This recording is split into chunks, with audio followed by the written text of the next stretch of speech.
Hello hi 2019 assembly ఎన్నికల్లో హుజూర్ నగర్ నుండి BRS తరపున పోటీ చేసి భారీ మెజారిటీతో గెలిచిన సైదిరెడ్డి గారు ప్రస్తుతం నాతో ఉన్నారు. ఇప్పుడు ఈసారి 2024 ఎలక్షన్స్లో బీజేపీ అభ్యర్థిగా పోటీ చేస్తున్నారు నల్గొండ పార్లమెంట్ నియోజకవర్గం నుండి.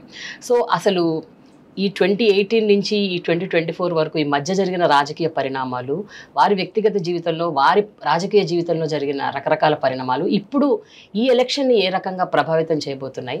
Let us talk to him. I have with me Shanampudi Saidireddy on my channel ప్రేమత్ జర్నలిస్ట్. హాయ్ అండి, ఎలా ఉన్నారు? Very good. మీరు 2015లో యాక్టివ్ పాలిటిక్స్లోకి వచ్చారు. 2015 అంటే దాదాపు 9 ఏళ్ళు అవుతుంది. వచ్చిన తర్వాత 2018లో మీరు బీఆర్ఎస్ తరపున, అప్పుడు టీఆర్ఎస్ తరపున పోటీ చేశారు, ఓడిపోయారు. 2019లో బై ఎలక్షన్లో గెలిచారు. మొత్తం నల్గొండ ఆ పరిసర ప్రాంతాల్లో ఉన్న ఇతర నియోజకవర్గాలు, నల్గొండ పార్లమెంటు అండ్ 7 అసెంబ్లీ నియోజకవర్గాలు, కంచుకోట, కాంగ్రెస్ కంచుకోట అంటే నల్గొండ. అలాంటి ప్రాంతం నుంచి ఈ రాజకీయాలని, మీ అభ్యర్థిత్వాన్ని ఎలా అర్థం చేసుకోవాలని నేను అడిగితే మీరేం చెప్తారు? నల్లగొండ ఒక ఉద్యమాల కిల్ల. ఒకప్పుడు రావినారాయణ రెడ్డి గారు దేశంలోనే హైయెస్ట్ మెజారిటీతో కమ్యూనిస్ట్ పార్టీ నుంచి గెలిచిండ్రు. రైట్. తర్వాత కాంగ్రెస్కి హోల్డ్ ఉంటా ఉంది, టీడీపీ కూడా మళ్ళీ మంచిగానే ఉంది, మధ్యలో 50-50 ఉండే. తర్వాత బీఆర్ఎస్ రావటం, మొత్తం కూడా బీఆర్ఎస్ 12 సీట్లు ఒక టైంలో బీఆర్ఎస్ అయిపోయింది. మళ్ళీ మొన్న ఎలక్షన్స్లో దాదాపు 11 కాంగ్రెస్ అయిపోయింది. అంటే దీన్ని బట్టి ఏమర్థం చేసుకోవచ్చు అంటే, ఎప్పుడు అంటే ఉద్యమాలు ఆలోచించే మెంటాలిటీ ఉన్న వాళ్ళు మొత్తం నల్గొండ ప్రజలు అంటే దేన్ని అంత ఈజీగా యాక్సెప్ట్ చేసేటోళ్ళు కాదు. అందుకనే ఇప్పుడు అంతకుముందు కొద్దిగా క్యాస్ట్ ఒకటి, ఆ క్యాస్ట్ సపోర్ట్ కాంగ్రెస్కి ఉండటం, దాంతో ఇప్పుడు దాకా కాంగ్రెస్ నెగ్గకొస్తూ ఉంది. అయితే చేంజ్ మాత్రం కోరుకుంటా ఉంటారు. అంటే వాళ్ళకి నచ్చకపోతే దింపడానికి సిద్ధంగా ఉంటారు, నచ్చినోడిని ఎక్కియడానికి సిద్ధంగా ఉంటారు. ఆ చేంజ్ ఇప్పుడు అవుతుంది అనుకుంటున్నాను నేను. ఎందుకంటే ఈరోజు దేశం మొత్తం మోడీ బీజేపీ చూస్తూ ఉంది. ప్లస్ ఈ ఎలక్షన్ అనేది మోడీ ఎలక్షన్ అంటా ఉన్నారు. కొన్ని తండలలోకి పోతే ఏం ఎలక్షన్ వచ్చిందంటే మోడీ ఎలక్షన్ వచ్చింది అంటున్నారు. అంటే ఇది పార్లమెంట్ అని క్లియర్గా లేకపోయినా అంటే మోడీ అనేట ఆయన చిన్న మారుమూల తండలలోకి పోయింది ఈరోజు. అంటే మోడీ ఎలక్షన్ అంటే ఇక మోడీకే ఓటేయాలని డిసైడ్ అయిపోయి మోడీ ఎలక్షన్ అయిపోయింది. దానికి తగ్గట్టు అపోజిషన్లో చూడటానికి ఒక లీడర్షిప్ లేకుండా అయిపోయింది. ఇలా వాళ్ళు ఒక కూటమిలను ఇండియా పెట్టిన కూటమి కూర్చొని మాట్లాడకముందే కూటమి తెగదెంపులు అయిపోయింది. అందుకని ఇప్పుడు చూడటానికి ఇది సెంట్రల్ ఎలక్షన్, స్టేట్ ఎలక్షన్ కాదు. ప్రతి ఒక్కళ్ళు కూడా ఈరోజు ఆలోచించేది ఈ దేశంకి జరిగే ఎన్నిక, ఈ దేశ అభివృద్ధి జరగాల. దేశానికి ఇప్పుడు లాస్ట్ 10 yearsలో గణనీయమైన అభివృద్ధి జరిగింది. లాస్ట్ 10 years ఇండియా ప్రైడ్ పెరిగింది, ఇండియాకి వాల్యూ పెరిగింది. అందుకని మన దేశం ఇదే రకంగా చూడాలంటే ఏదైతే గత 10 సంవత్సరాల అభివృద్ధి, నెక్స్ట్ 25 years ఒక ఆలోచన, 2047కి ఈ దేశం నెంబర్ 1 కావాలనే కన్సిస్టెంట్ థింకింగ్ మోడీ గారిది. ఇవన్నీ కూడా అంటే మోడీ గారు ఉంటేనే నెక్స్ట్ మన దేశం నెంబర్ 1 అగ్రరాజ్యం అవుతుంది అనేది ప్రజల మనసులో నాటకపోతా ఉంది. ఎందుకంటే గత 10 సంవత్సరాలు చూస్తూ ఉన్నారు. వీటిని అండర్స్టాండ్ చేసుకునే తెలివి, అండర్స్టాండ్ చేసుకునే అంటే అది నల్గొండ ప్రజలకు ఉంది. మరి అలాంటి పరిస్థితుల్లో గత 15-20 ఏళ్ళుగా తీసుకుంటే 2009 నుంచి తీసుకుందాం, మరి వెనక్కి వెళ్ళొద్దు. 2009 నుంచి తీసుకున్నా స్టేట్లో ఏ పార్టీ ఉన్నా, ఎంత ఉద్యమాలు నడిపినా, ఎంత స్ట్రాంగ్ ఆ పార్టీకి వేవ్ ఉన్నా కూడా అప్పుడు కూడా కాంగ్రెసే గెలిచింది. సో దీన్ని ఏమంటారు మరి మీరు? అంటే Congress is very strong there.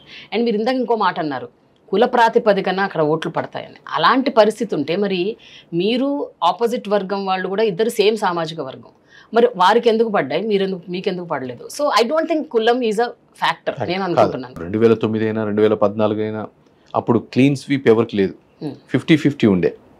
2018కి వచ్చేసరికి క్లీన్ స్వీప్ బీఆర్ఎస్కి అయిపోయింది.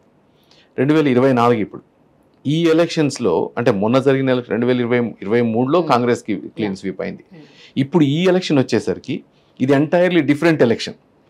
దాంట్లో ఇంకొకటి ఏమైందంటే, దీంట్లో ఈ ఎలక్షన్ అయిపోయినాక గత 4 నెలల థింగ్స్ చూస్తే బీఆర్ఎస్కి ఓటేసే పరిస్థితి లేదు ప్రజలు.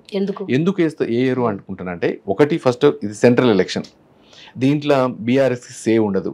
రెండోది ఈ కొద్ది రోజుల నుంచి బీఆర్ఎస్లో ఉన్న లీడర్షిప్ బయటికి వెళ్ళిపోవటం, బీఆర్ఎస్లో ఉన్న వాళ్ళంతా కూడా ఫోన్ ట్యాపింగ్ అవుతుంది, కొన్ని మీటి మీద భయానికి గురికావటం.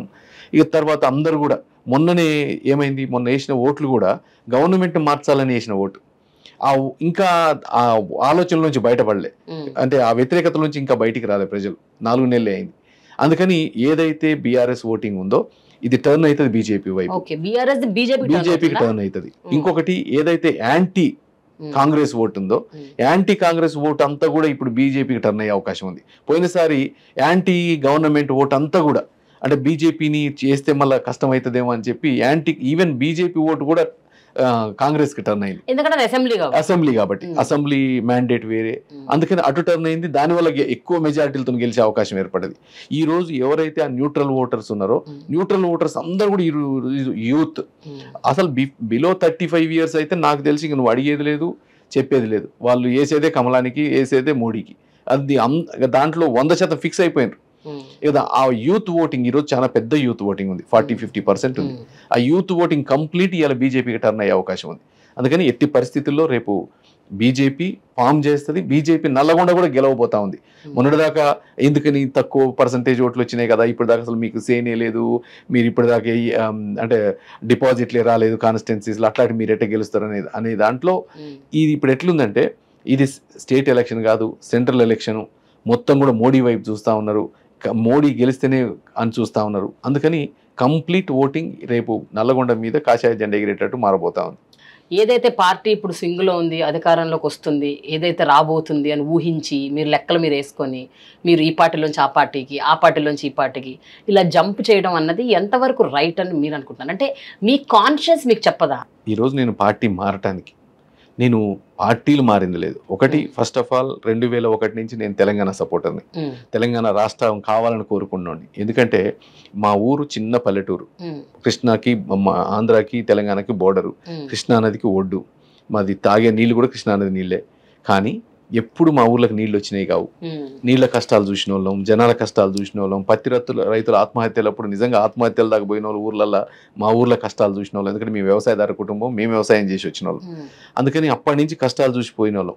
దాని తర్వాత 2000లో నేను బయటికి వెళ్ళిపోయినాక ఎప్పుడు కూడా మా ఊరు బాగుపడాలా, మా కాన్స్టిట్యున్సీ బాగుపడాలా, మా జిల్లా బాగుపడాలా, మనలాగానే, ఎందుకంటే చిన్న పల్లెటూరు చిన్న ఫ్యామిలీ నుంచి వచ్చిన వాళ్ళం, మనలాగానే మన పిల్లలు బాగుపడాలని కోరుకుంటే వాళ్ళలో ఒకటి నేను. దానికోసం తెలంగాణ వస్తే బాగు, తెలంగాణ కోసం మనం వంతు సాయం చేసుకుంటూ వచ్చిన దాంట్లో భాగంగా, ఎందుకంటే కేసీఆర్ గారు తెలంగాణ వైపు పోరాడుతూ ఉన్నారు, దాంతో తెలంగాణ వైపు వచ్చినాం. దాని తర్వాత బంగారు తెలంగాణ గవర్నమెంట్ వచ్చినాక ఎట్టి పరిస్థితుల్లో బంగారు తెలంగాణలో మనం అంతా పోరాడాలనుకున్నాం. దానికోసం నేను ఇండియాకి వచ్చినాక అంటే యూత్ కోసం చేద్దాం, ఏదన్నా మన ఏరియా డెవలప్మెంట్ కోసం మనం ఒక భాగం అయిపోదాం దానికోసం మనం కొద్దిగా మన వంతు సాయం చేద్దాం అనుకున్నాం. రాజకీయాల్లోకి వద్దాం అనుకోలే ఆ రోజు. కానీ వచ్చినాక 2016లో వచ్చినాక యూత్ ఆర్గనైజేషన్స్ పెట్టడం, ఫౌండేషన్ పెట్టడం, దాని ద్వారా యూత్లో ఒక మోటివేషనల్ చేయటం, యూత్ వర్క్ ఫోర్స్లోకి తీసుకురావాలనుకోవటం, మన వ్యవసాయాన్ని కూడా ఎంతవరకు వీలైతే చేద్దాం అనుకోవటం, ఒక ఎన్జిఓ లాగా పనిచేసుకుంటూ వచ్చినాం. దాంట్లో భాగంగా నేను ఏరియా మొత్తానికి తెలిసిన ప్రతి ఒక్కడికి సైదిరెడ్డి అంటే ఉన్నాడు, సైదిరెడ్డి మన వైపు పనిచేస్తూ ఉన్నాడు. ఇంకోటి పొలిటికల్ సినారియో కూడా మారవాల. ఎప్పటి నుంచో ఉన్న పాలిటిక్స్ని, ఎందుకు కాంగ్రెస్లో ఉంటే మీకు తెలుసు, ఇక తండ్రి కొడుకు తరతరాలు రాజకీయాలు, వాళ్ళు జనాలకు అందుబాటులో ఉండరు. ఒక ఎమ్మెల్యే గెలిచిందంటే కథం, హైదరాబాద్లో ఉంటాడు, ఎప్పుడు వస్తుందో తెలియదు. ఆయన సంవత్సరానికి మా ఉత్తమ్ కుమార్ రెడ్డి అయితే 5 సార్లు గెలిచిండు, ఒక ఇల్లు లేదు సొంతంగా. నేను లాస్ట్ గెలిచిన కాంచి నీకు ఇల్లే లేదు అంటే నా భయానికి అదే నేను చెప్తున్నా, అక్కడ ఒక లీడర్షిప్ లేదు, మేనేజ్మెంట్ పాలిటిక్స్. అదే చెప్తున్నా, మేనేజ్మెంట్ పాలిటిక్స్ లో నీకు కొంతమంది కొన్ని కాన్స్టిట్యున్సీస్ ఉంటాయి, దాంట్లో ఏంది అపోజిషన్ అని కూడా వీళ్ళే డిసైడ్ చేసుకుంటారు. దానికోసం ఎంత దూరమైనా ఎంత ఎక్స్టెంట్ అయినా పోతారు వాళ్ళు, కొన్ని కోల్పోవటానికి కూడా సిద్ధమవుతారు. కానీ మేనేజ్మెంట్ పాలిటిక్స్ చేసుకుంటూ అవతల ఒక లీడర్ని లేకుండా చేసిండ్రు. ప్లస్ ఎప్పుడు కూడా కన్సిస్టెంట్గా ఎవరు 1-2 సార్లు పోటీ చేసిన వాళ్ళు లేరు. ఎప్పుడు ఒక లీడర్ వస్తారు వెళ్ళిపోతారు, మళ్ళీ ఇంకో లీడర్ వస్తారు వెళ్ళిపోతాడు. అక్కడ ఉన్నా లేకపోయినా ఇక తనే చేసుకునేటట్టు, ఇది అవతల అపోజిషన్ పార్టీతో కూడా సంబంధాలు పెట్టుకుని ఉంటారు వీళ్ళు.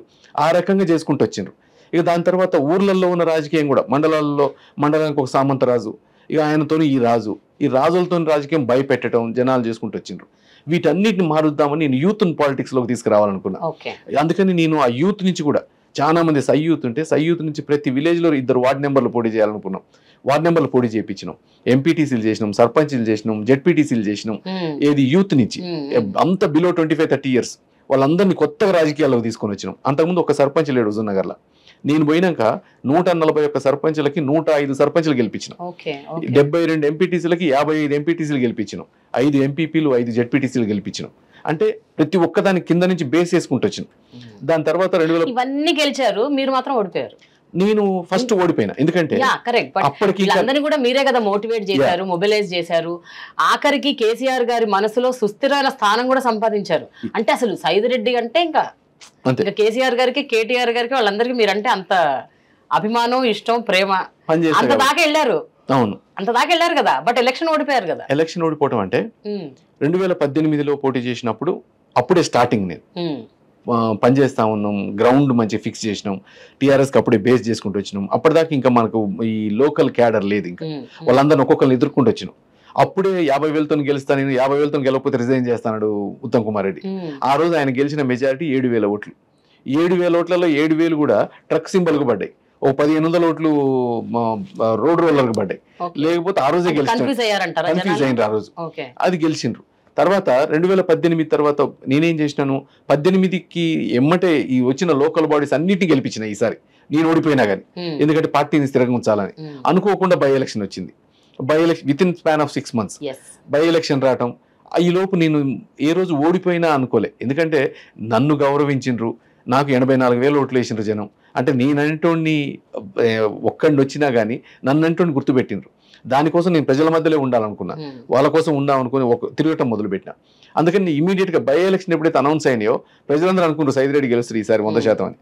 ఆ రకంగా నేను 44,000 మెజారిటీతో గెలిచిన. అంటే అప్పుడు ఉత్తమ్ కుమార్ రెడ్డి పోటీ చేయలే కాబట్టి, అంటే ఉత్తమ్ కుమార్ వాళ్ళ వైఫ్ చేసింది, ఆయన చేసినా వైఫ్ చేసినా ఒకటే కదా. పిసిసి ప్రెసిడెంట్, అప్పుడు పిసిసి ప్రెసిడెంట్ భార్య పోటీ చేసేది, పిసిసి ప్రెసిడెంట్ చేసేది. ఆయన చేసిండ్రు. చేసినప్పుడు 44,000తో గెలిచినాం. గెలిచినాక నేను కంటిన్యూస్గా మళ్ళీ చేసుకుంటూ వచ్చిన. అయితే పార్టీ ఎందుకు మారాల్సి వచ్చింది అని మీరు అడిగినారు. పార్టీ ఎందుకు మారాల్సి వచ్చిందంటే నేను బయట దేశం నుంచి వచ్చినాను. నేను ప్లస్ మంచి బిజినెస్ పరంగా అయితేంది, ఫ్యామిలీ పరంగా అయితేంది, అంత వెల్ సెటిల్ చేసుకున్నాండి. నేను ఎక్కడున్నా ప్రశాంతంగా ఉండగలిగేటండి.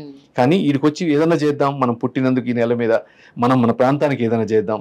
మా నాన్న కూడా ఇక్కడే పుట్టిపోయినరు, అందుకని వాళ్ళకు కూడా గుర్తింపు తేవాలా, మనమంటూ ఒక ఎగ్జాంపుల్గా బతకాల. ఎందుకంటే ఎన్నో కష్టాలు పడి వచ్చినాం, ఫీజులు ఇంటర్మీడియట్ డిగ్రీ ఫీజులు కట్టలేకుండా చదువుకుంటూ వచ్చినాం. అట్లాంటి వాళ్ళు మన దాదాపు 80% నాలాగానే ఉంటారు. ఏది మీకు తెలుసు, ఇంటర్మీడియట్ ఫీజు కట్టాలంటే, డిగ్రీ ఫీజు కట్టాలంటే, ఆల్ టికెట్ ఇవ్వాలంటే మనం ఓ 10 సార్లు తిప్పించుకోవాలా, డబ్బుల కోసం లెటర్లు రాపించుకోవాలా, ఇవన్నీ ప్రతి ఒక్కళ్ళకి చూసినాయి. అందుకని అట్లాంటి వాళ్ళ ఫేజ్ నుంచి అందరూ మారాల, దానికోసం రాజకీయాల్లోకి వచ్చినాక ఈరోజు నేను పని చేసుకుంటూ వచ్చినాం. పని చేసుకున్న దాంట్లో గత 60 సంవత్సరాల స్వాతంత్ర చరిత్రలో చేయని పనులన్నీ నేను హుజూర్ నగర్లో పనిచేసిన. 4 ఏళ్లలో మీరు ఇదే కెమెరా తీసుకపోయి ఏ ఊరిని అడగండి, మీరు సీసీ రోడ్లు వేసింది ఎవరు, లింక్ రోడ్లు వేసింది ఎవరు. ఒకప్పుడు హుజూర్ నగర్ నుంచి మా లాస్ట్ దొండపాడు అనే విలేజ్ ఉండే, అక్కడికి పోవాలంటే 1.5 గంట పట్టేది. ఈ రోజు 25 to 30 minutesలో ఊరికి పోతావు. ఎందుకంటే నాకు రూట్ మొత్తం ఎంటైర్ కాన్స్టిట్యున్సీ నా మైండ్లో ఉంటుంది. కొన్ని ఊర్లల్లో నేను గెలిచిన 2వ నెలే వర్షాలు పడతా ఉన్నాయి. పడుతుంటే దాడ రోడ్డు మీద నాట్లు పెట్టిండ్రు. మనం ఒట్టి మెయిన్ రోడ్డు సెంటరు, అక్కడే బతుకమ్మ ఆడతారు, అక్కడ నాట్లు పెట్టి నాకు ఫోటోలు పెట్టిండ్రు. ఇది మా ఊరు పరిస్థితి అని. ఈ రోజు మీరు అదే బక్కయ్యగూడెమో, అదే మేడారమో పోండి, అంతకుముందు ఒక్క సీసీ లేదు. ఈ రోజు సీసీ రోడ్ వేయడానికి ప్లేస్ లేదు. అంటే నేను ఛాలెంజ్ తీసుకున్నా, ఈ ఊర్లలో వేయాల్సిందే. ఆ ఊర్లకు బీటీ రోడ్లు వేయించిన, ఎక్కడ లింక్ రోడ్ అంటే అక్కడ లింక్ రోడ్లు వేయించిన. అంటే 40 ఏళ్ళు ఎవరికి చేతగాని పనులు సైదిరెడ్డి అంటే చేసిండు. అంత చేసి ప్రజల గుండెల్లో నిలిచిపోయిన మీరు ఎందుకు 2023లో ఓడిపోయారు? 2023 ఎలక్షన్ అనేది ఎట్లొచ్చిందంటే ఎంటైర్ ఖమ్మం, నల్గొండ, వరంగల్, మహబూబ్ నగర్కి వచ్చేసరికి ఈ బెల్ట్ ఒక రకమైన గవర్నమెంట్ మీద వ్యతిరేకత ఉన్నారు. మీ మీద లేదు, మా మీద అసలు ఉండే అవకాశమే లేదు. ఎందుకంటే ఎప్పుడు చూడని ఎమ్మెల్యేని దగ్గర నుంచి చూసిండ్రు, ఎప్పుడు కనపడని ఎమ్మెల్యే అంటే మా సొంతోడు అనుకుండ్రు. నన్ను ఎవరు ఎమ్మెల్యేనో సారోనో అనేటోడు ఎవడు లేడు. ప్రతి ఒక్కరు మీరు ఎవరిని అడిగినా చెప్తారు. బట్ మీ మీద అంత ప్రేమ ఉన్న వాళ్ళు మిమ్మల్ని గెలిపించాలి కదా. అదే చెప్తున్నా. ఆ రోజు ఏమైందంటే అక్కడ ఎవ్వరు కూడా ఒక నా మనిషిని చూసేటట్టు లేరు. అవతల పోటీ చేసేవాడు ఎవరో తెలియదు అనుకోలే, యువతల పోటీ చేసేవాడు ఎవరో అనుకోలే, అవతల ఉత్తమ్ కుమార్ రెడ్డి కూడా అనుకోలే. కానీ ఎట్టి పరిస్థితుల్లో ఈసారి ఈ గవర్నమెంట్ దింపాలనుకున్నా, యాంటీ గవర్నమెంట్ ఓటింగ్, లేకపోతే ఆ హ్యూజ్ మెజారిటీస్ రావు. ఇంకా నల్గొండలో వచ్చిన మెజారిటీలో నాదే తక్కువ. ఆయన ఏంది ఉత్తమ్ కుమార్ రెడ్డి గారు చెప్పింది 50,000కు ఒక్క ఓటు తక్కువైనా తెల్లారి రిజైన్ చేస్తాడు, ఆయనకు వచ్చింది మళ్ళీ 44,000. కానీ అంటే నేను అడగను నువ్వు రిజైన్ చేయి లేకపోతే, ఎందుకంటే ప్రజలు ఇచ్చిన గౌరవం అది. సరే ఆయన అంటే చెప్పుకున్నా, ఆయన 3 ఎలక్షన్లు అంతే చెప్పిండు. 2018లో చెప్పిండు 50,000 లేకపోతే నేను రాజకీయాల్లో రానని. 2019 బై ఎలక్షన్ లో కూడా 50,000 రాకపోతే నేను రిజైన్ చేస్తాడు. మళ్ళీ 2023లో కూడా 50,000 రాస్తాను. ఆయనకి ఫిక్స్డ్ ఉంటాయి కొన్ని ఆ మాటలు చెప్పేవి. నన్ను తిట్టినా అయ్యే ఫిక్స్డ్ ఉంటాయి, ఈ మాటలు చెప్పినా అయ్యే ఫిక్స్డ్ ఉంటాయి. అందుకని ఈ రాజకీయాలకు నేను పోను, నువ్వు రిజైన్ చేయో లేకపోతే నువ్వు ఎథికల్ గా చేయో అని. ఎందుకంటే ప్రజల గౌరవం ఇచ్చిండ్రు, నీకు అధికారం ఇచ్చిండ్రు, మళ్ళీ ఆ పొజిషన్ లో కూర్చోమన్నారు. తర్వాత నేను వచ్చిన వాడిని ఇంత సుఖంగా ఉండేటోడిని, వీడికి వచ్చినాం, మనం పడే శ్రమ ఈరోజు దేశానికి మనం ఏదో ఒకటి చేసేటోళ్ళం కావాలా. కానీ ఈరోజు రీజనల్ పార్టీస్లో ఉంటే మీకు తెలుసు, రీజనల్ పార్టీస్లో రకరకాల పాలిటిక్స్ ఉంటాయి. రీజనల్ పార్టీస్లో ఏంటి, పవరిజం మ్యాండేట్. దేశ స్థాయి పాలిటిక్స్ లో కూడా ఉంటాయి, ఎక్కడుండవు, అన్ని చోట్ల ఉంటాయి. అయితే రీజనల్ పాలిటిక్స్ కి నేషనల్ పార్టీస్ కి తేడా ఏంటంటే, regional parties are owned by families. National parties కూడా అంటే నేషనల్ పార్టీస్ అదే కాంగ్రెస్ లో ఉన్న జబ్బే అది. ఆ కాంగ్రెస్ లో కల్చరే మిగతా రీజనల్ పార్టీస్ కి వచ్చింది. ఫస్ట్ కాంగ్రెస్ లో ఉన్నోళ్ళే కదా బయటకు వచ్చి రీజనల్ పార్టీస్ పెట్టుకొని అసలు రీజనల్ పార్టీస్ అనేవి వచ్చినాయి. దాదాపు అందరూ కాంగ్రెస్ నుంచి పుట్టిన వాళ్ళే వచ్చిండ్రు. అందుకని ఆ కల్చర్ లో సొంత ఫ్యామిలీస్ ని డెవలప్ చేసుకునే దాంట్లో రీజనల్ పార్టీస్ వచ్చినాయి. దాంట్లో మనం ఒక్క తెలంగాణ తప్పు పట్టను. ఇలా తెలంగాణ చూసినా, ఆంధ్ర చూసినా, డిఎంకే మన తమిళనాడు చూసినా, నీకు అఖిలేష్ యాదవ్ అని చూసినా, మన లాలూ చూసినా, మమతా బెనర్జీని చూసినా, మీరు ఎవరైనా చూడండి, అంటే ఫ్యామిలీ ఓరియంటెడ్. తాత, తండ్రి, కొడుకు, మనవడు, ఇక వాళ్ళు ఫిక్స్ అయిపోయినారు. ప్లస్ ఇక ఇదంతా కూడా ఒక సంపాదనకు మార్గాలు అయిపోయినాయి. అంటే డైరెక్ట్ ఆర్ ఇండైరెక్ట్ మీకు వచ్చేది ఇక ఫ్యామిలీ. ఒక్కొక్కరు దాంట్లో ఇంట్లో 4-5 వాళ్ళు పదవుల్లో ఉండాల్సిందే, మొత్తం వాళ్ళు కంట్రోల్ చేయాల్సిందే. ఈరోజు ఫోన్ ట్యాపింగ్ వ్యవహారం చూస్తే మీరు అదే చూస్తున్నారు కదా. అందుకని నేను అనుకున్నా, ఇట్లా మనం ఒక రాష్ట్రానికో ఒక ఫ్యామిలీకో పనిచేయడానికి అది రాజకీయాల్లోకి వచ్చింది. సుఖమైన జీవితాన్ని వదిలిపెట్టి వచ్చినాం. ఈ పొద్దుగూకులు నేను టెన్షన్లు పడాల్సిన అవసరం లేదు, పొద్దుగూకులు తిరగాల్సిన అవసరం లేదు. ఒక 4 ఏళ్లలో 3,60,000 కిలోమీటర్లు తిరిగినాయి నా కార్లు. అంటే ఇంత పెద్ద దాంట్లో ఒక 4-5 సార్లు యాక్సిడెంట్లు నుంచి తప్పించుకొని ఉంటా. ఏ టైం 12 నుంచి 2, 3, 4 గంటలకు కూడా వచ్చే రోజులు ఉన్నాయి.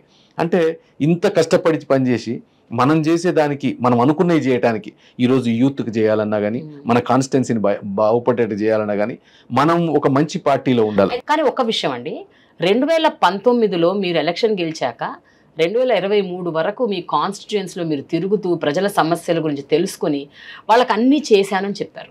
రాష్ట్రంలో ఉన్న బీఆర్ఎస్ ప్రభుత్వం మీకు ఆ లీనియన్స్ ఇవ్వకపోతే, ఆ సపోర్ట్ చేయకపోతే మీరు చేయలేరు. మీరు సొంతగా అయితే చేయలేరు కదా. You have to have the support of the state party.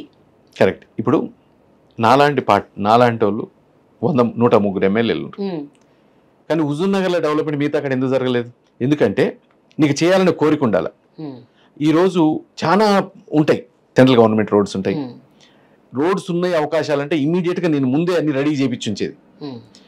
Tribal దాంట్లో మా దగ్గర దాదాపు 60 తాండాల గ్రామ పంచాయతీలు అయినాయి. తాండాలకి యాక్సెస్ లేవు, తాండాల రోడ్లు లేవు. ఇమీడియట్గా తాండాల వాటి అన్నిటికీ నేను ఉన్నాయంటే ముందే అన్ని రోడ్లకి ప్లానింగ్ లేసి ఉంచేది. అన్నిటికీ అన్ని రకాల అనుమతుల కోసం రెడీ పెట్టి ఉంచేది. ఆడ ఉన్నాయంటే ముందు తీసుకుపోయి సబ్మిట్ చేసేటోండి. ప్రతి దానికి నేను రెడీ, అంటే అందరికంటే ముందు రెడీగా ఉండేటోండి. వాళ్ళకి రెడీ అవుతున్నాయంటే ఫస్ట్ ఉజునారి ఉంటే ఆడు ఏదన్నా కానీ దానికి సపోర్ట్ చేయాలంటే నువ్వు ఒక నాయకుడు పనిచేసేటోండి ఎవరు ఆపలేరు. నేను పనిచేస్తున్నా, నాకు ఇది కావాలని పోరాడగలుగుతా, నాకు ఇది కావాలని అడగగలుగుతా. నేను సొంత పనులు అడిగేటోండి కాదు. మీరు ఎవరిని అడిగినా చెప్తారు, నేను సొంత పైరవి చేయలే, సొంత పనులు అడగలే. నేను అడిగేది హుజూర్ నగర్. నోరు మొదలు పెడితే బయటకు వస్తే ఎవరిని కలిసినా హుజూర్ నగర్ కోసం అడిగేది. నా హుజూర్ నగర్కి ఇది కావాలా, నా హుజూర్ నగర్కి అది కావాలా. ఇలా ఆర్డీఓ ఆఫీస్ తెచ్చినా, ఈఎస్ఐ హాస్పిటల్ తెచ్చినా, నీకు రకరకాల ఐటీఐ కాలేజ్ తీసుకొచ్చిన పని చేస్తూ మీరు ఇంత డిమాండ్ చేస్తూ మీ నియోజకవర్గం కోసం మీరు ఏమేమి అడిగారో అవన్నీ ఇచ్చిన అప్పటి ముఖ్యమంత్రి కేసీఆర్ గారిని కాదని మీరు ఎందుకు బీజేపీలోకి రావాలి? ఇప్పుడు అదే పార్టీలో ఇట్నే ఉండి ఈవెన్ కాన్స్టిట్యున్సీకి పోకపోయినా నెక్స్ట్ 3 ఏళ్లలో బతిలాడొచ్చి నాకు ఓట్లు వేసేవాళ్ళు ప్రజలు. ఎందుకంటే నేను చేసిన సర్వీసు, నేను చేసిన దానికి. కానీ నాకు ఎమ్మెల్యే కావాలనో ఒక పదవి కావాలనో నేను రాజకీయాలకు రాలే, పార్టీ మారలే. ఇంకొకటి బీజేపీ కూడా నేను మారే టయానికి మొత్తానికి ఓట్లు పడేది 4% ఓట్సే. కానీ ఎట్టి పరిస్థితుల్లో ఈరోజు ఏదైతే నిర్మాణం నేను హుజూర్ నగర్లో చేసినో బీఆర్ఎస్ పార్టీ కోసం, అదే నిర్మాణం నేను బీజేపీ పార్టీ కోసం చేస్తే అది దేశానికి సేవ చేసిన అయితే అనుకున్నా. బీజేపీ అంటే హిందువుల పార్టీ అని అంటారు. అదే అంటున్నాను నేను. హిందువుల పార్టీ అనే దాని నుంచి ఈ రోజు ఒక డెవలప్మెంట్ అనే పార్టీ స్థాయికి పెరిగింది. ఎందుకంటే నేను ఊర్లలో పోయినప్పుడు నేను ఎట్లా అమేజ్ అయినా అంటే కొంతమంది పెద్దోళ్ళు అయ్యా మోడీకి ఓటేయాల్సిందే ఈసారి అన్న. ఎందుకు వేస్తావంట అంటే ఏముంది, ఆయనకి పిల్లలు లేరు, ఏది లేదు, దేశం కోసమే బతుకుతుండు, ఒక్క స్కామ్ లేదు ఇంతవరకు, అంటే ఒకళ్ళని ఆయన ఏలెత్తి చూపే పరిస్థితి లేదు. ఈరోజు ఒక ఆమంటది రేషన్ బియ్యం వచ్చేదంతా కూడా మోడీ దగ్గర నుంచేనంట, మనం టాయిలెట్లు కట్టింది మోడీ దగ్గర నుంచే అంట, గ్యాస్ కనెక్షన్స్ అని మోడీ దగ్గర నుంచే అంట. అంటే ఈరోజు ప్రధానమంత్రి పథకాలు, సెంట్రల్ గవర్నమెంట్ పథకాలు ప్రతి మారుమూల పల్లెకి వచ్చేటట్టు చేసి ఆ వచ్చినవి కూడా వచ్చేటట్టు తెలియటట్టు చేసిండ్రు ఈరోజు మోడీ గారు. దాంతోపాటు మనం ఇంతకుముందు తెలుసు సెంట్రల్ గవర్నమెంట్ మనం చూసినాం, కాంగ్రెస్ పార్టీని రకరకాల పార్టీలని చూసినాం. కానీ ఏ పార్టీలో ఉన్నా ఎంతసేపటికి ఈ స్కామ్లు, ఈ స్కీమ్లు తప్ప, లేకపోతే అధికారం, దానికోసం తప్ప వేరేది లేదు.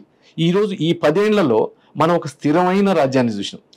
మనం ఇన్వెస్ట్మెంట్స్ ఈరోజు ప్రపంచ దేశాలు ఇండియా వైపు చూస్తున్నాయంటే ఒక మంచి నేత ఉన్నాడు, ఒక మంచి ప్రభుత్వం ఉంది. ఇంకొకటి మనం 10 ఏళ్లలో ఒక్కటి కూడా కమ్యూనల్ గొడవలు లేవు, వేరే దేశపు మన వైపు చూసే పరిస్థితి లేదు.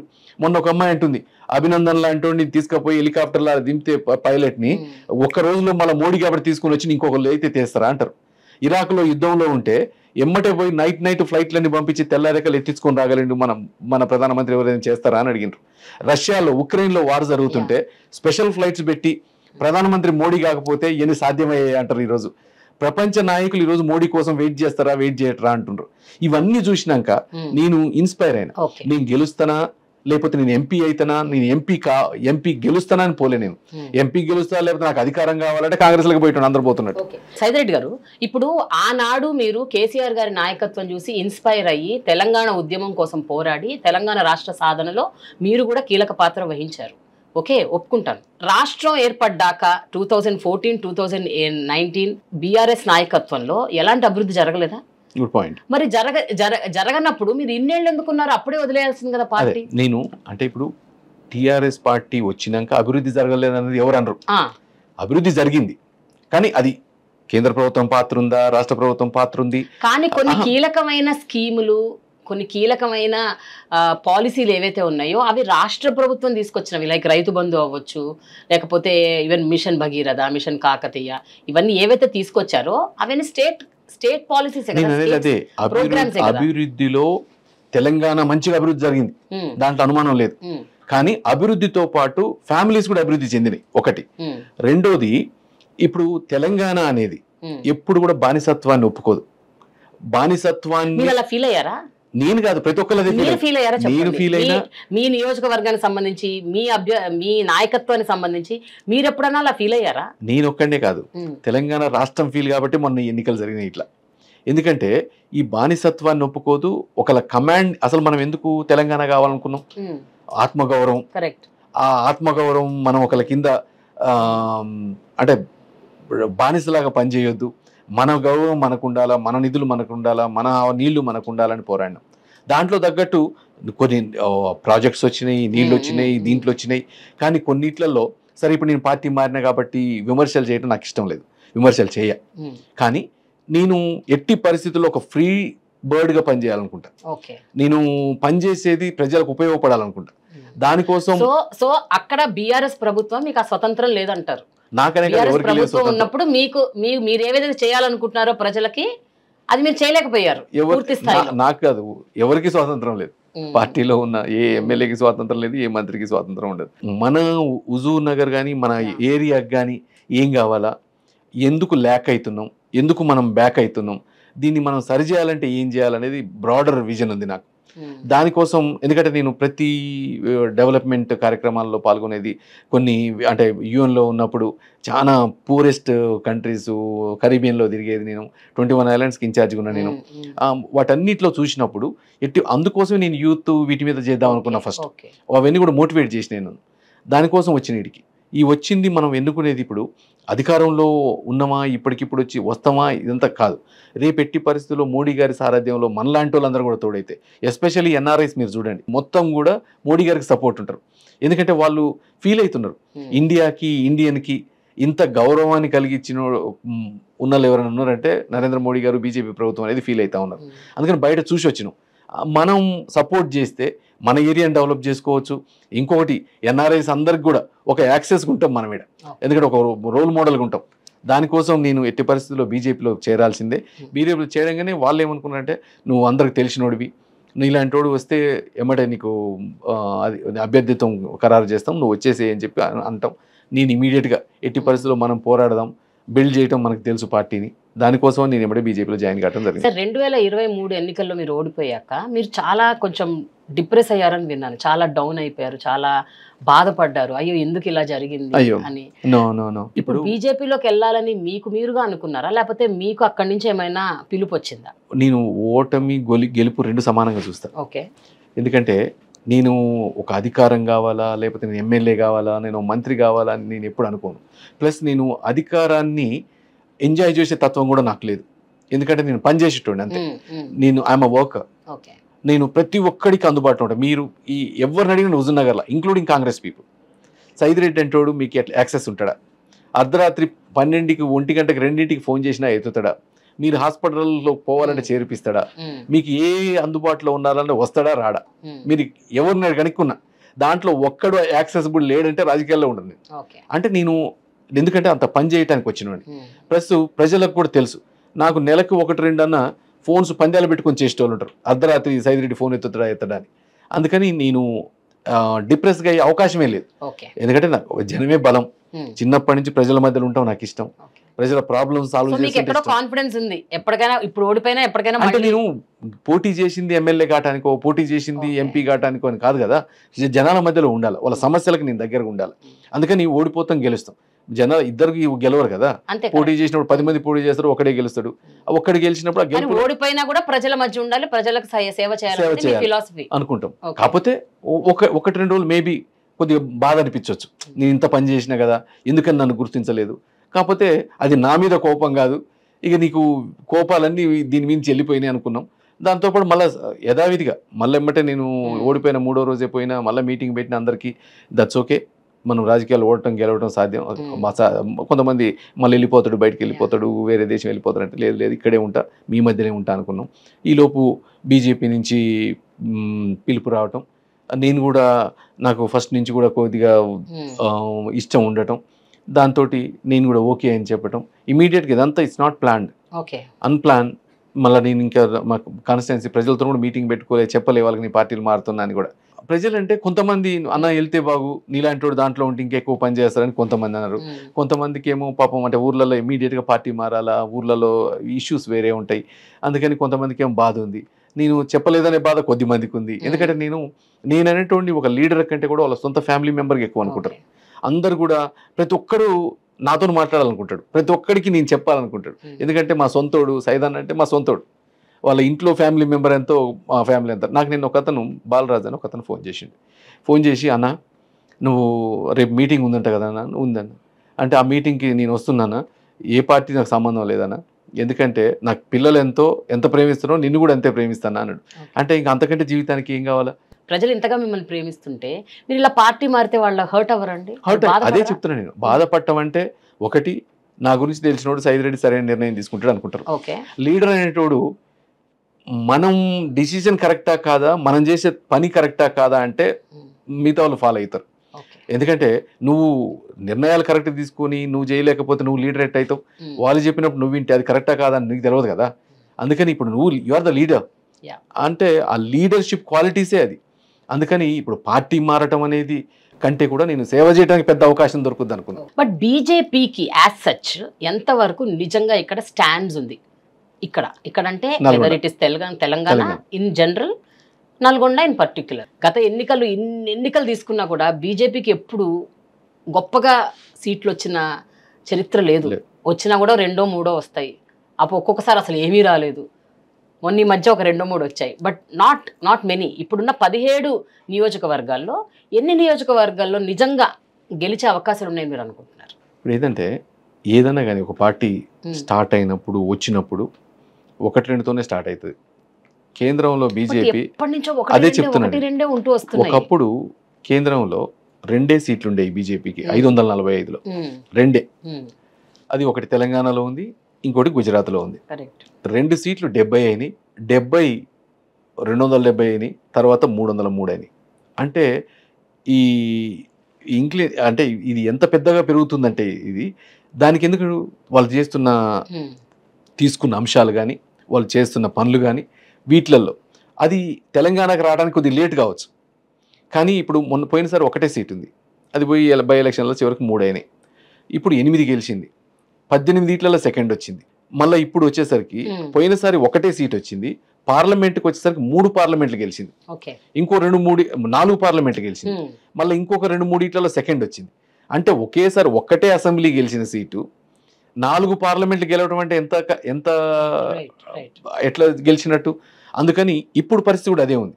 ఇప్పుడు ఎంతసేపు నేను చెప్తున్నాను కదా, ఫస్టే ఇది మోడీ ఎలక్షన్ అంటున్నా డైరెక్ట్. అంటే ఇంకా వేరే పోటీ భారతదేశానికి సంబంధించిన ఎలక్షన్ కాదు, ఇది మోడీ ఎలక్షన్. ఇక మోడీ ఎలక్షన్ అంటే మోడీకి పోటీ ఎదురు చూడటానికి కూడా ఎవరు లేరు.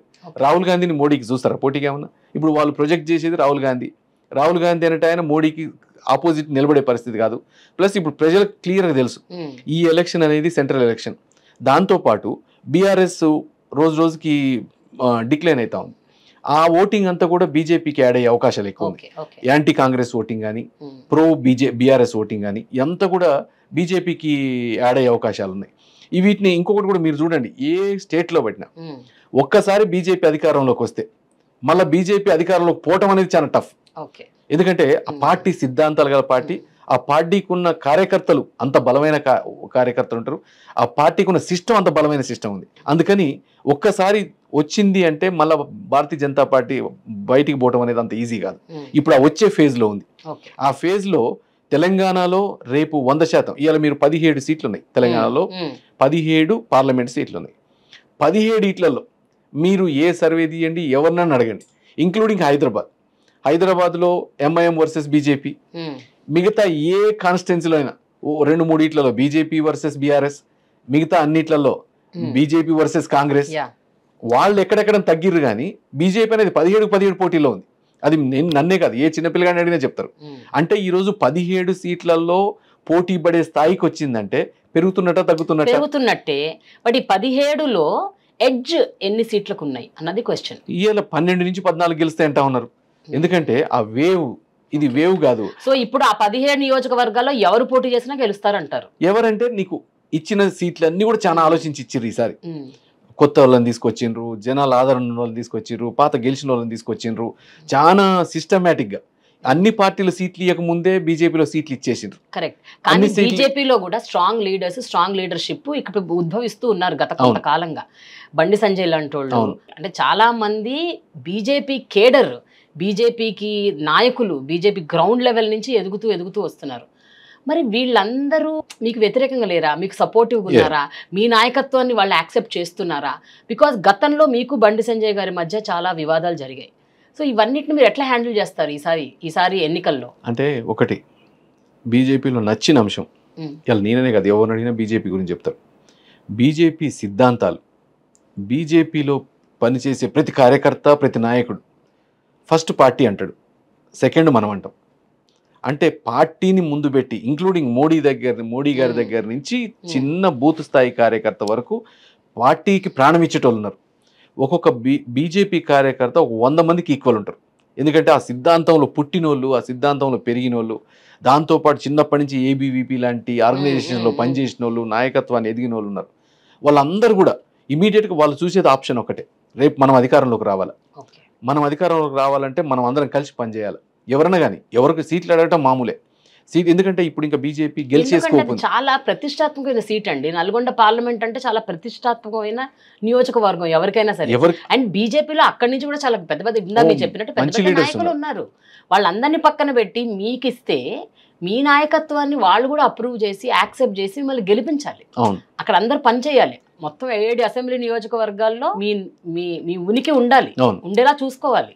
అందుకని అదే చెప్తా ఉన్నా. అందుకని వాళ్ళందరూ కూడా ఎట్టి పరిస్థితుల్లో ఎవరన్నా కానీ మనం బీజేపీ నాయకత్వం నిర్ణయించింది అంటే దానికి ఒక ప్రాతిపదిక ఉండి ఉంటుంది. అంటే గెలవటానికి వాళ్ళు చూసినవి వేరే ఉండి ఉంటాయి. అందుకని అందరు కూడా with in span of 1 week మొత్తం ఎక్కడికక్కడ మళ్ళీ పార్లమెంటరీ పార్టీ మీటింగ్లు అయిపోయినాయి, అన్ని మీటింగ్లు అయిపోయినాయి, కార్యకర్తల మీటింగ్లు అయిపోయినాయి. అన్నిట్లలో కూడా వాళ్ళు కుటుంబ సభ్యులాగా యాక్సెప్ట్ చేసిండ్రు. తర్వాత నేను కూడా అంటే నాకేంది ఈ ధార్మికత అంశాలు కానీ, నేను సిద్ధాంతపరమైన అంశాలు కానీ, లేకపోతే వీటిలలో వాళ్ళకి చాలా దగ్గరగా ఉన్నా నేను. అందుకని వాళ్ళు నన్ను దగ్గరకు తీసుకోవడానికి పెద్ద టైం కూడా అవసరం లేకుండా అయిపోయింది. దాంట్లో అందరు కూడా ఈరోజు చాలా మంచిగా పనిచేస్తారు. చెప్పండి. బండి సంజయ్ గారు కూడా నేను కలిసి వచ్చినాం. బండి సంజయ్ గారు ఒకటే చెప్పిండ్రు, ఆపోజిట్ పార్టీలు ఉన్నప్పుడు ఎవరైనా కలబడాల్సిందే, ఎవరైనా కానీ చేయాల్సిందే. కానీ ఈరోజు ఒక పార్టీ కింద వచ్చినప్పుడు ఆయన మంచి లీడరు, తను వచ్చినాక కూడా పార్టీ ఒక రకంగా మంచి ఎదుగుదలకు కారణమైంది. తను కూడా కలవడం జరిగింది, తన బ్లెస్సింగ్స్ కూడా తీసుకోవడం జరిగింది. తను కూడా హార్ట్ఫుల్గా పనిచేద్దామని చెప్పిండ్రు. నేను బయటకు ప్రచారానికి వస్తే మాత్రం నీ కాన్స్టిట్యున్సీ ఖచ్చితంగా నీకు ప్రచారానికి వస్తా అని చెప్పిండ్రు. ఇప్పుడు 2 దశాబ్దాలుగా రాజకీయాల్లో ఒక వెరీ నాస్టీ కల్చర్ బయలుదేరిందండి. ఎవరినైతే లీడర్లను మనం పొగుడుతామో అదే లీడర్ని కొన్నేళ్ళు అయ్యాక తిడతాం. ఏదైతే లీడర్లను తిడతామో అదే లీడర్ని తర్వాత పొగుడుతాం. అండ్ వ్యక్తిగత దూషణలు, ఏది పడితే అది అనేడాలు, ఇవన్నీ కల్చర్ బాగా బాగా పెరిగాయి. మీరు కూడా ఒకప్పుడు కేసీఆర్ గారిని, కేటీఆర్ గారిని పొగిడారు. మరి అదే వాళ్ళని మళ్ళీ ఇప్పుడు మంచి నాయకత్వం కాదు, మంచిగా లేదు అంటున్నారు. మళ్ళీ ఇంకొకరిని పొగుడుతారు, ఇంకొకరిని కిందికి తిడతారు. బండి సంజయ్ గారిని అప్పుడు తిట్టారు, మళ్ళీ పొగుడుతున్నారు. వాట్ ఈస్ ఆల్ దిస్ అండి? నేను ఎప్పుడు కూడా పాలిటిక్స్లో వ్యక్తిగత దూషణలతో చేయలే. ఓకే, చెయ్యను. ఓకే, బట్ నాయకులని అయితే అన్నారు కదా. ఎందుకంటే నాయకుల్ని కూడా నేను అనలే. నేనేమని చెప్పినాను, ఈ వంశపారంపర్యం వీటి మీద చెప్పినా కానీ నేనేదో వ్యక్తిగతంగా బ్యాడు, లేకపోతే వ్యక్తిగతంగా పని చేయలేదు, వ్యక్తిగతంగా చేయలేదు ఎవరిని అనలేదు. ఆ రోజు బండి సంజయ్ గారిని అనలేదు. ఈ రోజు బండి సంజయ్ గారిని ఏమన్నారు చెప్పండి కరెక్ట్ గా. బండి సంజయ్ గారిని నేను ఆ రోజు ఎప్పుడు నాకు ఓపెన్ కన్ఫ్రంటేషన్ ఎప్పుడు లేదు, ఎప్పుడు పోట్లాటేం లేదు. ఏదన్నా ఇష్యూ బేస్డ్ మీద మాట్లాడటం అంటే అది కూడా నాకు డైరెక్ట్గా ఆయనతో మాట్లాడింది లేదు, ఆయనతో నేను పోట్లాడింది లేదు. బండి సంజయ్ గారిని ఏమైందంటే ఒక యాత్రకు వస్తా ఉన్నారు, ఆ యాత్రని టీఆర్ఎస్ పార్టీ అడ్డగించింది. అడ్డగించిన దాంట్లో గొడవలు అయినాయి. దానికి నేను ఆ ప్లేస్ లో నేను లేను. కాకపోతే సైదిరెడ్డి చేపించిండు అనేది అంతేగాని దాంట్లో నేను ఇన్వాల్వ్మెంట్ లేదు. నేను డైరెక్ట్ ముఖాముఖి అనుకున్నది లేదు, ఒక మాట అన్నది లేదు. బయటకు వచ్చింది అలా అంటే గొడవలు అయినప్పుడు గొడవలు అయితే అన్నట్టు అనుకుంటారు. టీఆర్ఎస్ లో ఉన్నా కాబట్టి పార్టీ ఏది చెప్తే పార్టీతో ప్రకారమే నడుస్తుంది. అది పార్టీ ఏది చేయమంటే అది చేస్తారు, ఏ పార్టీలో ఉన్నా. అందుకని అది నడిచింది. వ్యక్తిగత దూషణలు, ఈ భాష నిజంగా హర్ట్ అవుతాయి. అది కేసీఆర్ మాట్లాడి, రేవంత్ రెడ్డి మాట్లాడి, ఎవరైనా. నేను ఇప్పుడు మనం చూస్తా ఉన్నాం ఒక ఎంత వల్గర్ లాంగ్వేజ్ మాట్లాడుతున్నారంటే, అంటే బాధ్యత తప్పి ఎవరు మాట్లాడినా అది మంచిది కాదు రాజకీయాలు. ఇంట్లో ఆడవాళ్ళని, అదే ఒక ఇంట్లో తల్లుల్ని, చెల్లెల్ని పిచ్చిగా మాట్లాడటం అది ఎవరికి మంచిది కాదు. అది అందుకని దయచేసి అందరికి చెప్తా ఉన్నది, మీరు సిద్ధాంతాల మీద మాట్లాడండి, పార్టీ కార్యక్రమాల మీద మాట్లాడండి, పార్టీ బేస్ మీద మాట్లాడండి. అంతేగాని వ్యక్తిగతంగా ఈరోజు పాపం పిల్లలు ఉంటారు, పిల్లల్ని మాట్లాడతారు, భార్యలు ఉంటారు, భార్యల్ని మాట్లాడతారు. వాళ్ళు ఏం తప్పు చేసిరండి పాపం. వాళ్ళ గురించి మాట్లాడితే మనం ఎట్లా చేస్తాం రాజకీయాలు? ఎట్లా రేపు మన పిల్లలు కూడా అంటారు కదా ఇంకొకళ్ళు. ప్లస్ ఎంత క్షోభ ఉంటుంది వాళ్ళకి, ఇంట్లో కూర్చున్న వాళ్ళకి. జనాలకు పని చేయాలా, అందరి మధ్యలో ఉండాలా, మళ్ళీ ఈ రకమైన బాధలు పడాలా.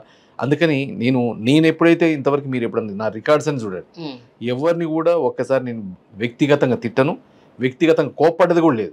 ఎందుకంటే నేను ప్రేమగా మాట్లాడతా. ఒకవేళ ఎవరైనా తప్పు చేసినా మళ్ళీ తెలుసుకుంటాడులే అనుకుంటా. నన్ను తిట్టినోడు కూడా మళ్ళీ పిలిచి మాట్లాడుకుంటా. కానీ మీరు వచ్చి 7-8 ఏళ్లే అయిందండి. 7-8 ఏళ్లే అయింది, ఇంకా చాలా లాంగ్ వే టు గో. భవిష్యత్తులో మీరు కూడా అలా మారతారేమో చెప్పలేం కదా. అంటే రాజకీయాలు ఎలా రూపాంతరం చెందుతాయో మనకు తెలియదు. ఎట్లా రూపాంతరం జరిగినా నువ్వు పెరిగిన విధానం, నీకు ఉన్న అడుగుపెట్టిన విధానం చాలా తేడా ఉంటుంది. నేను ఇక్కడ కాదు, దేశాలు తిరిగి వచ్చిన, 15 ఏళ్ళు బయట ఉండి వచ్చిన. నేను ఒకప్పుడు అగ్రెసివ్ ఉండేటోని, ఇప్పుడు అగ్రెషన్ కూడా లేదు నాకు. ఎంతసేపటికి పని చేయాలా, మన జనం మంచిగా ఉండాలా, మనల్ని మంచివాడు అనుకోవాలా, మనం చేసే పని 10 మందికి ఉపయోగపడాలనుకుని రాజకీయాల్లోకి వచ్చిన. అంతేగాని నేనేదో గొప్పగా పోయిన అధికారాన్ని చూపించాలా.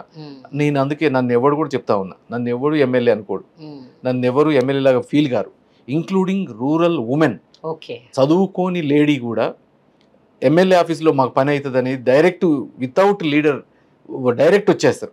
అన్న మాకు ఇట్లా హాస్పిటల్ పోవాలా, లేకపోతే అన్న మాకు ఎంఆర్ఓ ఆఫీస్లో పని కావట్లేదు, అన్న మాకు ఈ పరిస్థితి హెల్ప్ చేయాలా, అన్న మా పిల్ల పెళ్ళికి వచ్చింది, లేకపోతే మా అమ్మాయికి స్కూల్లో సీట్ కావాలా, అన్న మా 2 పిల్లలను చదివించే పరిస్థితి లేదు. అట్లా కొన్ని వేల మందికి హెల్ప్ చేసి ఉంటుంది. అంటే వాళ్ళు ఎవ్వరు కూడా ఒక ఫీల్ అయిన వాళ్ళు కాదు. అంటే నువ్వు అమ్మ ఎమ్మెల్యే దగ్గరికి పోతున్నావు, అసలు ఆ గ్యాపే లేదు నా దగ్గర. అందుకని నా దగ్గరికి ఈజీగా రాగలుగుతారు. ఇప్పుడు భారతీయ జనతా పార్టీ అంటేనే గత కొన్ని ఏళ్లుగా ఒక మైండ్లో ఒక డీప్ రూటెడ్ థాట్ ఏంటంటే, ఇది non secular party, it is not a secular party అన్నది ఒక బాగా నాటుకుపోయిన ఒక నినాదం. అండ్ పోను పోను ఈ మధ్య కాలంలో మోడీ గవర్నమెంట్ వచ్చాక అది ఇంకా పెరిగింది అంటున్నారు.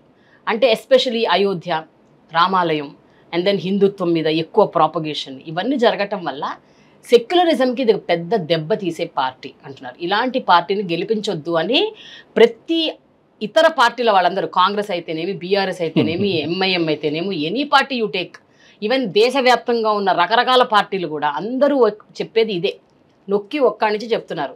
మాకు హిందుత్వం ఉంది, మేము రాముని పూజిస్తాం, మేము అయోధ్యని ఎంకరేజ్ చేస్తాం, బట్ ఈ party very very non secular party అని అంటున్నారు. దానికి మీరు ఇచ్చే సమాధానం ఏంటి? ఇప్పుడు ఎంఐఎం సెక్యులర్ పార్టీయా? ఎంఐఎం అనేది ఏర్పడదే మతం బేస్ మీద. బీజేపీ మతం బేస్ మీద ఏర్పడలే. బీజేపీ అనేది సనాతన ధర్మాన్ని కాపాడటం ఒక భాగమైంది. బీజేపీకి రియల్ హిందుత్వాన్ని కాపాడటం ఒక భాగమైంది. అంతేగాని అసలు సెక్యులరిజం అంటే ఏందండి? చెప్పండి. సెక్యులరిజం అంటే ఏంది? సెక్యులరిజం నీకు మతాన్ని రాజకీయాన్ని వేరు చేసేది సెక్యులరిజం. కానీ ఇన్నాళ్ళ కాంగ్రెస్ ఏం చేసింది? మత ఆధారిత రిజర్వేషన్లు, మతాన్ని రాజకీయాల్లో చొప్పించటం, మతాన్ని వాడుకోవటం. ముస్లింలకు ఏం చేసిందని కాంగ్రెస్ ఈ 70 ఏళ్లలో? ఒక్కటి చెప్పండి. ఈరోజు ఏమన్నా ముస్లింలు తీసుకొచ్చి ప్రెసిడెంట్ని చేసిందా? ప్రైమ్ మినిస్టర్ని చేసిందా? వాళ్ళకి కావాల్సిన హక్కులు వాళ్ళకి ఇచ్చిందా? వాళ్ళకి ఈరోజు బీజేపీ వచ్చినాక ఏ పథకంలోనైనా ముస్లింలకు ఒక పథకం, క్రిస్టియన్లకు ఒక పథకం, హిందూకు ఒక పథకం అనేది ఉందా? ఏది పెట్టినా సమాన అవకాశాలు. నువ్వు అప్లై చేసుకుంటే నీకు నీ స్కిల్ ఉంటే నీకు వస్తూ ఉంది. నువ్వు రైస్ ఇస్తున్నావు అంటే ప్రతి ఒక్కడికి రైస్ వస్తూ ఉంది. అంతేగాని నీకు ఏ రోజు కూడా ఒక రిజర్వేషన్ దాంట్లో పెట్టిన వాళ్ళు కాదు. వీళ్ళు ఎంతసేపటికి ఏదో మైండ్లో ఒకటి పెట్టించి పార్టీని వెలేపియాల అంటే దీన్ని మతారిత పార్టీ అనో. ఎందుకంటే వాళ్ళకి తెలుసు ఇక బీజేపీకి పోటీ పడే ప్లేస్లో మనం లేము, బీజేపీ ఎమర్జ్ అవుతా ఉంది, ఇక బీజేపీ అనేది వస్తే మళ్ళీ పోదు, దీన్ని పోనీయాలా అంటే విషయం నింపాల జనాల్లో. నీకు దానికి విషయం నింపాలంటే ఒక మతం అనేది ఒక మార్గం. క్రిస్టియన్స్లో ఒక విషయం నింపాలా, మా ముస్లిమ్స్లో ఒక విషయం నింపాలా, నింపి దీన్ని ఒక మతతత్వ పార్టీగా గుర్తింపు ఇవ్వాలా. ఈ దేశంలో ఉన్నోడు హిందుత్వ థింక్ చేసేటోళ్ళు అందరూ సమాన అవకాశాలు ఇస్తాం, అందరూ సమానంగా ఉండాలా, మన ధర్మాన్ని కాపాడుకుంటూ అందరిని కూడా కాపాడుకోవాలా. సర్వమత సౌభ్రాతృత్వం నిజంగా బీజేపీకి ఉంది, ఆలోచన ఉంది అంటే ఎప్పుడు చూసినా ఈ 10 ఏళ్లలో మిగతా మతాలకి సంబంధించిన ధర్మాలు ఏవైతే ఉన్నాయో వాటి గురించి ఎప్పుడు మాట్లాడలేదు. Very good question. ముస్లింలకి, ముస్లిం ఉమెన్ తలాక్ అంటే డైవర్స్ అయిపోద్ది. ఎంతమంది దానివల్ల బాధలు పడ్డోళ్ళు ఉంటారు. ఈరోజు ఎంత ధైర్యం ఉంటే ట్రిపుల్ తలాక్ న్యాయం కాదు, మీరు కోర్టు ద్వారా లీగల్గా తీసుకోవాలా అని ఈరోజు ఎంతమంది ముస్లిం ఉమెన్కి బాసటగా నిలిచింది. అది ఏ మతం ఉంటే మతానికి చేసింది. ఇలా క్రిస్టియన్స్ కానీ ముస్లిమ్స్ కానీ ఉంటే ఏదన్నా ప్రభుత్వ ఉద్యోగాలలో కానీ ఏదైనా కోతుందా? ఏదన్నా చదువుకునే దాంట్లో కోతలు ఉన్నాయా? మైనార్టీ ఎడ్యుకేషన్స్ ఇష్టం వచ్చినట్టు పెడుతున్నా, మైనార్టీ ఇన్స్టిట్యూషన్స్ పెట్టుకుంటున్నా, మైనార్టీ ఇన్స్టిట్యూషన్స్లో 75% మైనార్టీసే చదవాలా, మిగతా వాళ్ళు చదవకూడదు అంటున్నా ఏ ఒక్కడన్నా ఎదురు తిరిగి మాట్లాడిండా? అయినా మరి అక్కడ ఇవన్నీ లేకపోతే ఎట్లా మాట్లాడతారు? నువ్వు అలా మైనార్టీ ఇన్స్టిట్యూషన్ పెట్టుకుంటావు, నేను అదే హిందూ ఇన్స్టిట్యూషన్ అని పెట్టి మిగతా వాడు సీట్లు ఇయనంటే ఎవడన్నా ఊకుంటాడా? దేశం గగ్గోలు పెడుతుంది. మరి దాన్ని ఎవరు మాట్లాడతారు? అంటే ఈరోజు ఒక మేజర్ వైపు మాట్లాడకుండా చిన్న మైనార్టీలని మొత్తం పైకెత్తుకొని అంటే వీళ్ళందరినీ అడుక్కునే తినేటోళ్ళలాగా మాట్లాడమంటే ఈరోజు ఎట్లా మాట్లాడతారు? ఈరోజు ఎకనామికలీ బ్యాక్గ్రౌండ్ రిజర్వేషన్స్ 10% ఇచ్చిండ్రు. ఇలా చాలా మంది క్యాస్టుల్లో వాళ్ళకి 10% రిజర్వేషన్స్ ఇస్తే ఇలా వాళ్ళు ఎంత సంతోషపడతా ఉన్నారు. అదే నీకు ఉన్న హయ్యర్ క్యాస్ట్లలో లేని వాళ్ళు లేరా? లోయర్ క్యాస్ట్లో ఉన్నోళ్ళు లేరా? అంటే వీటన్నిటి పట్టించుకుంటాడు ఎవడు ఉండడా? అంటే వీటిని అడ్రస్ చేయరా?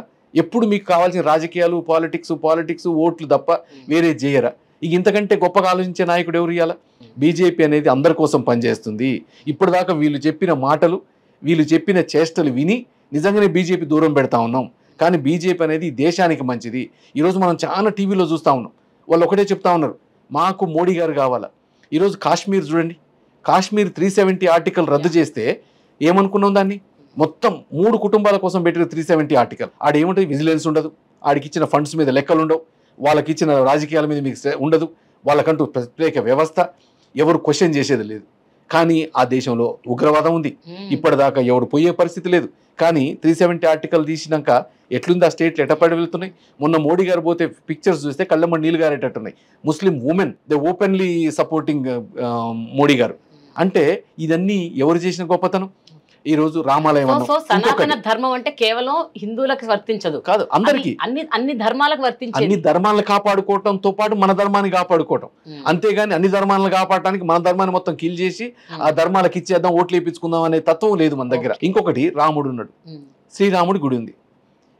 ప్రపంచంలో ఏ హిందూ మతం గురించి తెలిసినోడైనా, నాట్ ఓన్లీ హిందూ, ఎవరైనా రాముడు అనేటోడు ఎక్కడ పుట్టిండంటారు? అయోధ్య రాముడు అంటాం. కానీ అయోధ్యలో రాముడి గుడి కట్టడానికి 70 ఏళ్ళు ఈ దేశం వెయిట్ చేసిందంటే, అంటే హిందువులకు కూడా ఎంత పేషెన్స్ ఉన్నట్టు. ఎన్ని లక్షల మంది చచ్చిపోయింది ఇప్పటిదాకా ఆ హిందువులు నా రాముడికి గుడి కావాలని. దానికోసం కూడా బలవంతంగా చేసిండ్రా ఏమన్నా? అందరూ ఏమన్నా రక్తాలు ఏరులై పారుతాయి, అసలు రాముడి గుడి కడితే ఊకోరు, దేశం అల్లకల్లోలం అయింది అన్నారు. ఎక్కడైనా చిన్న గొడవ ఇచ్చిందా? ముస్లిమ్స్ స్వతహాగా పోయినరు మన అయోధ్య రాముడిని చూసి రావటానికి. ఎందుకంటే అది అయోధ్య రాముడిది, అందుకని ఆ రాముడి గుడి కట్టాల్సిందే అన్నారు.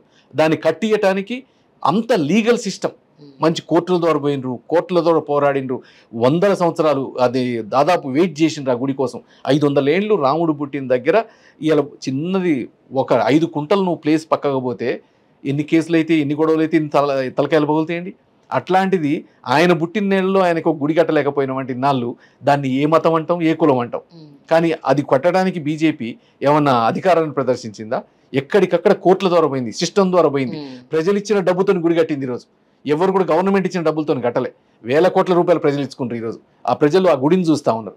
అందుకని ఈరోజు 370 ఆర్టికల్ రద్దు చేసిన, CAA పెట్టినా, ఈరోజు రాముడి గుడి కట్టినా, రేపు యూత్ కోసం నిన్న మేనిఫెస్టో పెట్టినరు. మేనిఫెస్టోలో కూడా ఈరోజు మీరు చూడండి, అన్ని రాష్ట్రాలు ఎంత ఘోరం అండి. నిన్నటిదాకా కూడా నువ్వు రేపటిదాకా తీసుకో, మేము 9వ తారీఖు రాగానే 2 లక్షల రూపాయలు రుణమాఫీ చేస్తాం, 2000 ఉన్నదాన్ని 4000 చేస్తాం, 10,000 ఇచ్చేదాన్ని 15,000 చేస్తాం. ఇవన్నీ ఆచరణ హామీల. ఈరోజు కాంగ్రెస్ ఒకటి చెప్పింది, 1,00,000 రూపాయలు ఇస్తాం.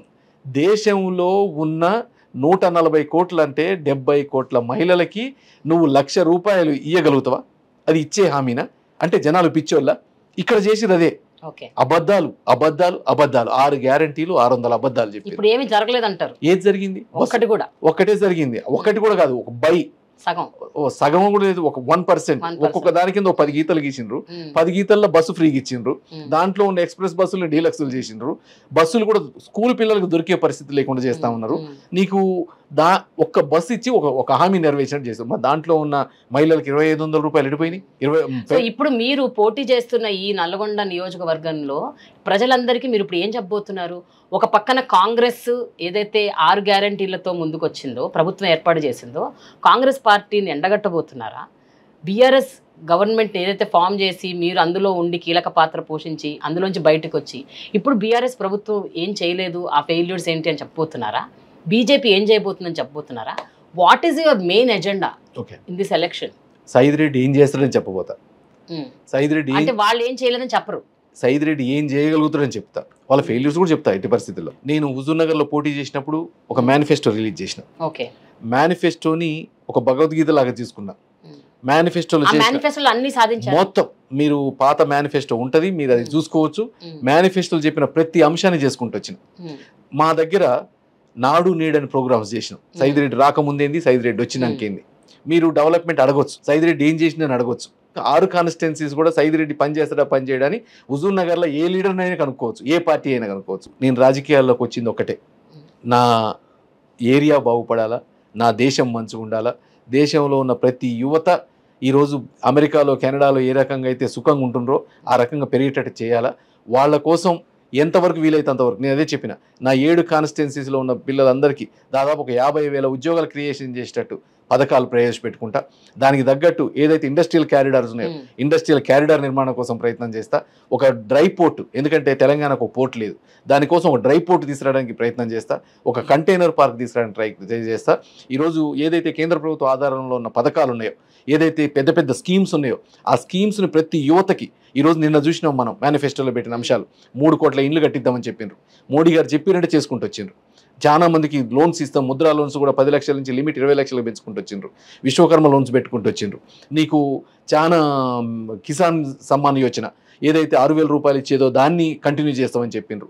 25 కోట్ల మందిని పావర్టీ లెవెల్ నుంచి పైకి తీసుకొని వచ్చిండ్రు.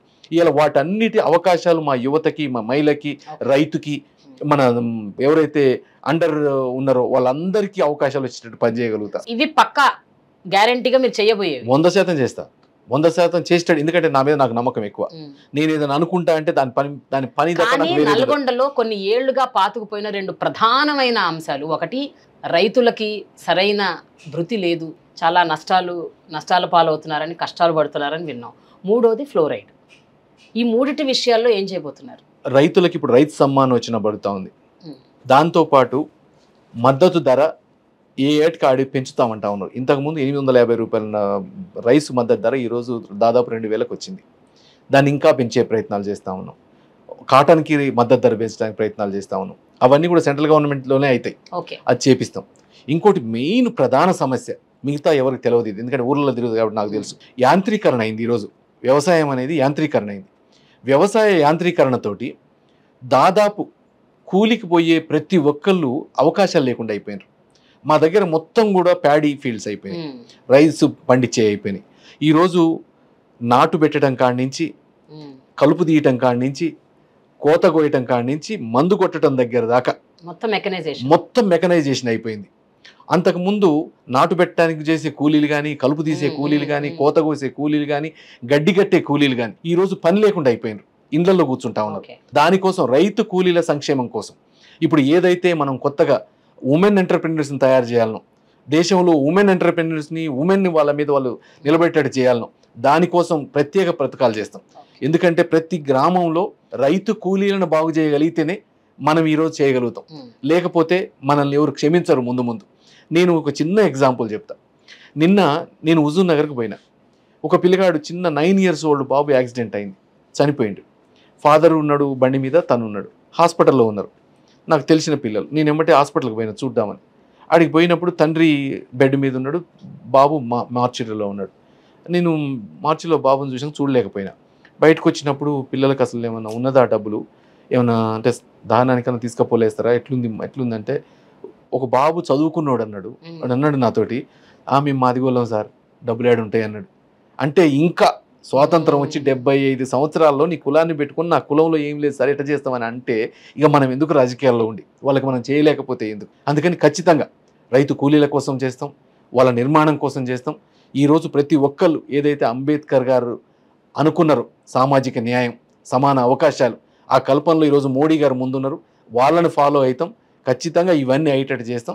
దాంతోపాటు యువతకి ఉద్యోగ అవకాశాలు పెంచేటట్టు, మహిళల్ని సాధికారత వచ్చేటట్టు, దానన్నిటితో పాటు నా ప్రాంతం అభివృద్ధి చెందేటట్టు.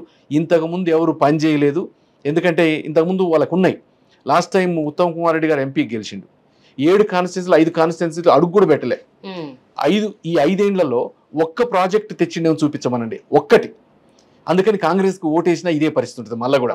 ఎందుకంటే వాళ్ళు 35 సీట్లు దాటే పరిస్థితి లేదు. రేపు మళ్ళీ అధికారంలోకి వచ్చేది ఎలక్షన్స్ జరిగినా జరగకపోయినా ఆల్రెడీ తెలుసు ఈరోజు జనాలకి, రేపు మోడీ గారు గెలుస్తుండేది. ఖచ్చితంగా అధికారంలో ఉంటాం.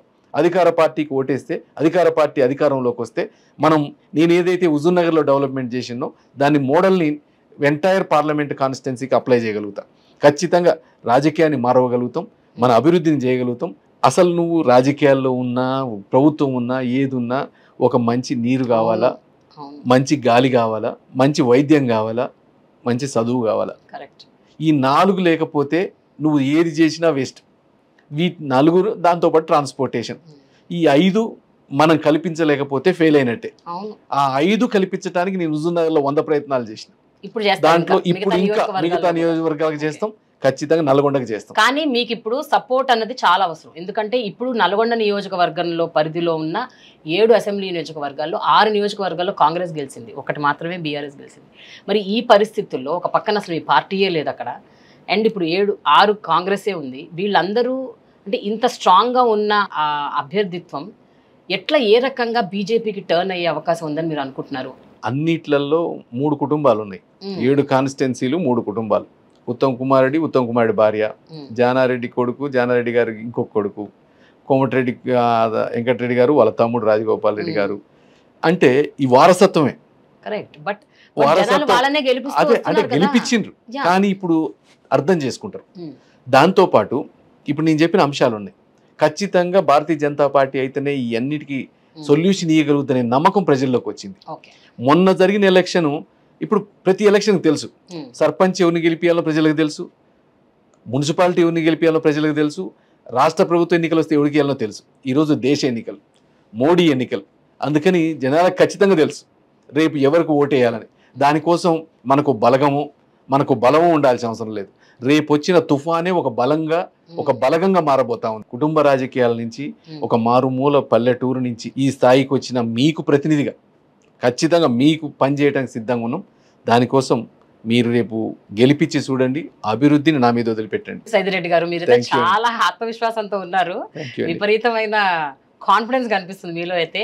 Thank you so much. Wish you good luck అండి. Thank you. All the best. Thank you.